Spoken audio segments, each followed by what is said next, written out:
A gentle breeze of copper and history drifts through your fingertips as you lift that worn 1967 penny from your pocket. Feel the unexpected weight of time and stories pressed into its surface. This isn't just spare change, it's a whisper from nearly 6 decades ago. Today, we're zeroing in on the 1967 Lincoln cent, a coin often overlooked yet hiding some of the most captivating quirks in modern numismatics. Stick around, because what seems like a humble, corroded penny could hold a striking surprise. Back in 1967, America was in the midst of cultural upheaval. The summer of love was in full swing, the Vietnam conflict was escalating, and the penny in your hand bore witness to it all. Struck at Philadelphia without a mint mark, this 1-cent piece carries our 16th president's profile on the obverse and the iconic wheat sheaves on the reverse, designs that date back to 1909.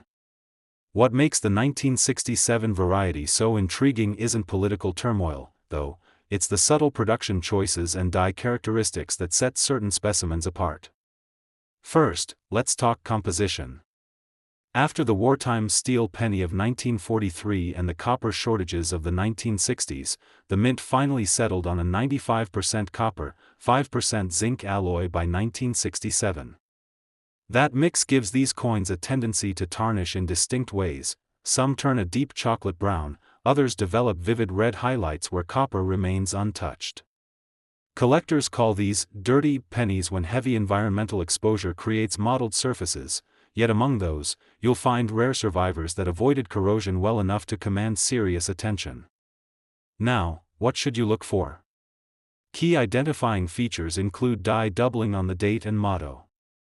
While not as dramatic as early Lincoln cent double dies, the 1967 issues sometimes show doubling at the top of 1967 or around "In God We Trust." These are subtle, often requiring magnification, but when genuine, they can push a coin's value from the few cents of face value to as much as $30 or more for a clear example. Even sharper collectors prize specimens displaying slight die cracks or faint cut marks, tiny mishaps that occurred when a die began to fail late in its strike life. Let's talk numbers, and the numbers get interesting when rare examples hit the block. In typical circulated grades, a 1967 cent trades for just a few cents above face value. In uncirculated mint state 60 condition, basically flawless to the naked eye, you're looking at $2 to $3.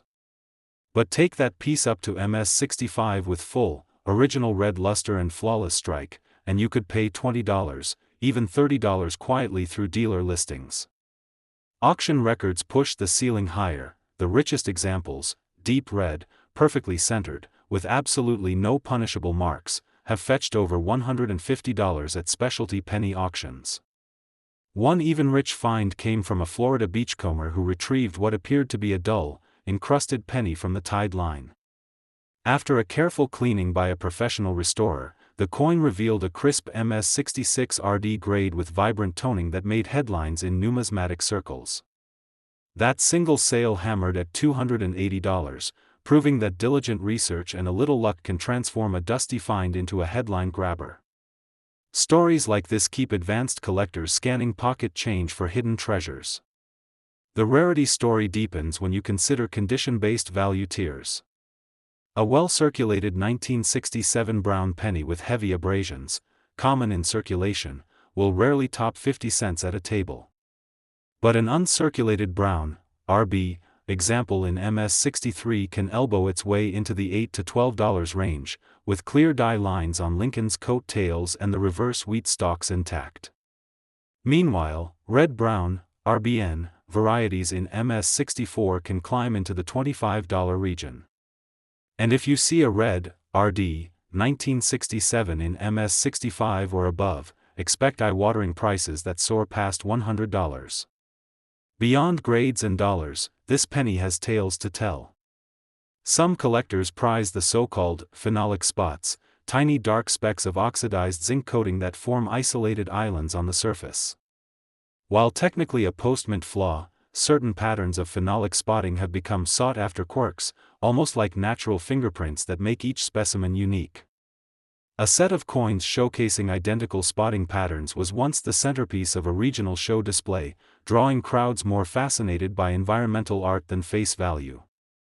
Another intriguing subplot involves coins struck late in the Philadelphia die life. Those pieces sometimes exhibit doubled rim areas, raised halos around Lincoln's portrait and the reverse rim. In an era before laser etching and real-time quality checks, these anomalies slipped through in small numbers. While not all doubled rims guarantee high premiums, the most distinct examples can attract bids in the $50 to $75 range, with a few exceptional coins breaking $100. So if you're sorting through a jar of what looks like dirty pennies, take a close look at any 1967s. Feel for a smooth strike at the date, scan the motto for doubled letters, and note any unusual surface patterns. Even if you lack a grading microscope, you can spot potential winners: coins with even toning, minimal contact marks, and clear, sharp details. Those are your gateway to discovering a coin that shines brightly in a collection otherwise dominated by common sense. Just as this penny survived industrial mints, bustling change counts, and decades of pocket exchanges, it now awaits discovery by someone who appreciates what lies beneath layers of grime. You don't need a formal grading certificate to start evaluating. A simple loop and a reference guide will get you closer to the thrill of finding a rare error or an uncirculated treasure. And remember, the story of each coin, the places it's been, the hands it's passed through, adds immeasurable value beyond any auction record. Before we move on to our next compelling feature, hold on to that sense of wonder. Coins like the 1967 Lincoln cent prove that even the most ordinary pieces can deliver extraordinary surprises. In our next segment, we'll shift gears to another era-defining penny with its own gallery of quirks and record-breaking sales. But for now, let's marinate in the idea that beneath the dirt of everyday commerce lies a world of hidden rarities just waiting to surface. A ribbon of glinting copper beckons as you lift that mid-1980s penny into the light, catching hints of red and brown that whisper of decades spent on coffee tables, in jar collections, and at cash registers across America. Here, the 1985 Lincoln cent commands its own spotlight, an era when the mint was balancing production speed with quality, and a handful of errors slipped through to create modern-day rarities. Hold that coin close, peer at the date and the motto, and you may find yourself staring at a piece that transcends its 1-cent face value. Come 1985, American coinage had settled into a familiar rhythm: Lincoln's dignified profile on the obverse, the stalks of wheat long since replaced by the Union shield on the reverse, and production running at a pace unmatched in earlier decades. Yet behind the scenes at Philadelphia and Denver, evolving die technology and high-volume striking introduced subtle quirks that only expert eyes now catch.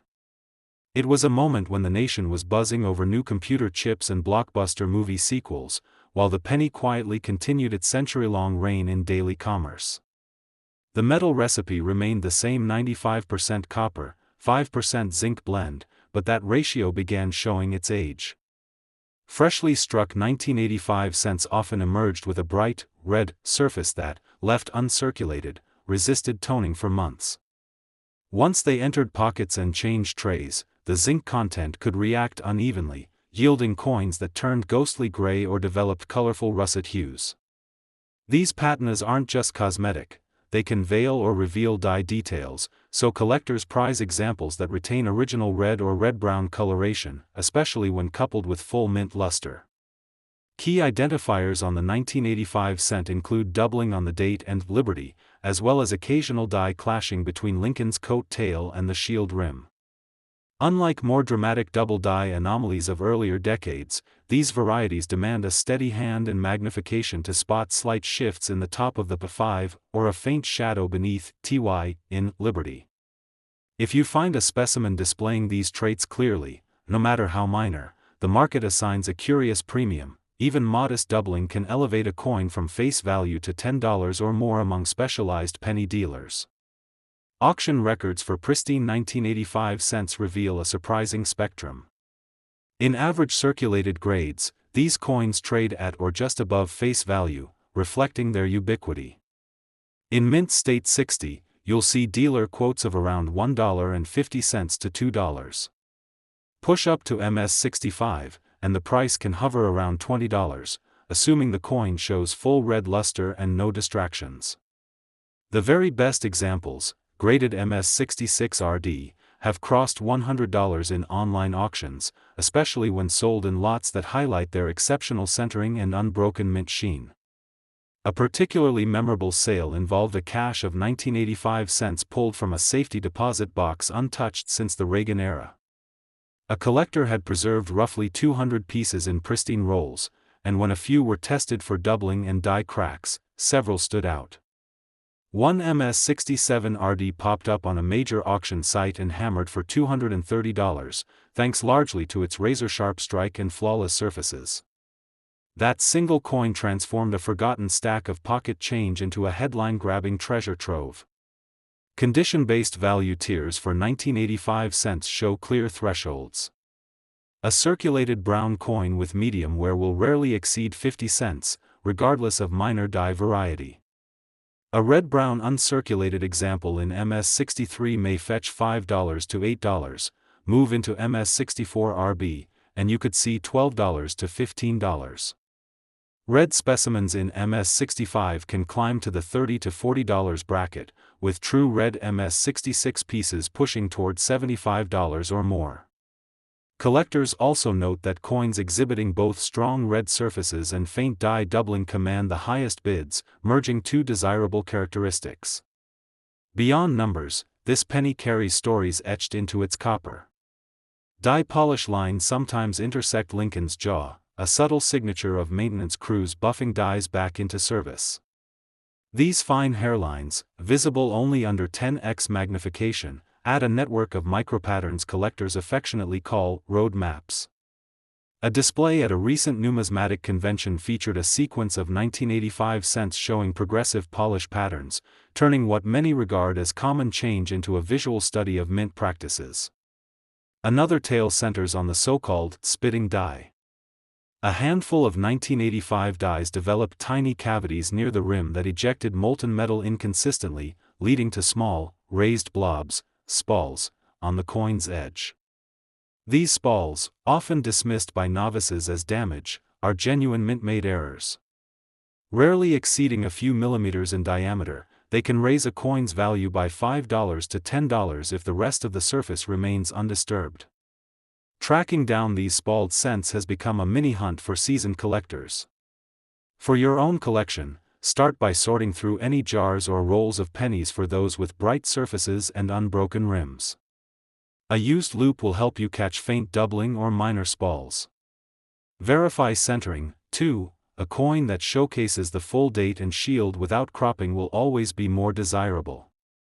When in doubt, send potential gems to a reputable third-party grading service. Even an MS64RB from 1985 can surprise you with a neat premium on the secondary market. Handling these pennies with care is crucial. Even a single scratch across Lincoln's shoulder line can knock $10 or more off a high-grade example. Store uncirculated specimens in acid-free flips away from moisture, and avoid cleaning any coin you suspect might carry an error or rare toning. Cleaning almost always reduces value, especially when grading criteria favor untouched surfaces and natural patinas over polished brilliance. As you ponder the 1985 Lincoln cent, remember that its true allure lies in the intersection of high-volume production and occasional mint imperfections. Those anomalies, errors in doubling, die clashing, spalls, and polish lines, transform everyday change into stories of human hands and industrial machinery. Each coin is a snapshot of a moment when technology, economics, and art converged on a blank copper canvas. With that in mind, keep your eyes sharp and your magnifier ready. The 1985 cent may not have the century-old mystique of its early 20th century predecessors, but its modern quirks and surprisingly high-grade auction results make it a thrilling subject for experienced collectors. In our final segment, we'll journey back again to uncover the hidden nuances of the 1973 penny, an era marked by experimentation and error that yields yet another trove of treasures. Next, picture a shiny Lincoln cent from 1987 that seems to have decided it couldn't pick one date. Its digits appear doubled, like a stutter in metal. This is the legendary 1987 double die obverse penny, an error that turned ordinary cents into instant collector magnets. From a tiny shift on the die to blockbuster auction results, we'll explore how this mistake happened, why it captures attention like few errors do, and how condition can send its value soaring. Back in early 1987, the Philadelphia Mint was once again surging through Lincoln cent production, striking nearly 4 billion coins for circulation. During the hubbing stage, when a master hub impresses the design onto working dies, one particular die received two impressions that were ever so slightly misaligned. That minute misregistration doubled key elements on the obverse: Lincoln's profile, the date, and even the motto, "In God We Trust." The result was subtle to the untrained eye, but under a magnifying glass, the doubling is unmistakable, as bold on the date's numerals as it is across Lincoln's jawline. Spotting a genuine 1987 double die obverse, DDO, penny means focusing on a few telltale areas. First, examine the 1 and 9 in the date. They'll show a faint secondary shadow just to the right of the primary digit, as though someone pressed twice without lining up the guide pins fully. Lincoln's cheek and jaw will exhibit parallel contours, almost like a ghost image slightly offset. The motto above his head will also reveal doubling if you look carefully, a thin duplicate of Liberty echoing above the main letters. Crucially, these doubled lines are raised on the surface, not engraved or scraped. If it looks etched on, that's a cleaning or scratching attempt, not a true hubbing error.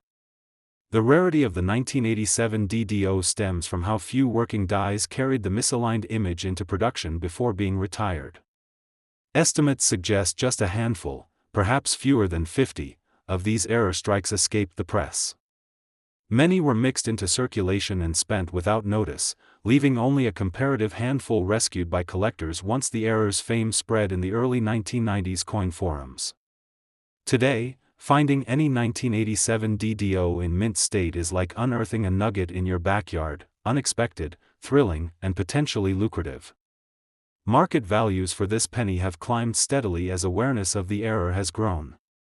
In late 2024, a specimen graded MS64 by NGC sold for $2,100, praised for its sharp doubling and lustrous fields. By March 2025, an MS65 example commanded $3,800 at auction, shattering previous benchmarks and underlining strong demand. On the lower end, an AU55 coin with moderate wear traded for $450, illustrating that even circulated examples hold value far above face. Collectors place premiums on coins where the doubling on 1987 is crisp and fully separated. Any blending of the two images can reduce value by hundreds of dollars. One memorable tale involves a Pennsylvania teacher who uncovered an MS63 1987 DDO while sorting pocket change at home. Unaware of its potential, she showed it to a student whose parent happened to be a numismatist. After proper authentication and grading, the penny earned her a $1,200 payout, enough to cover classroom supplies for a year.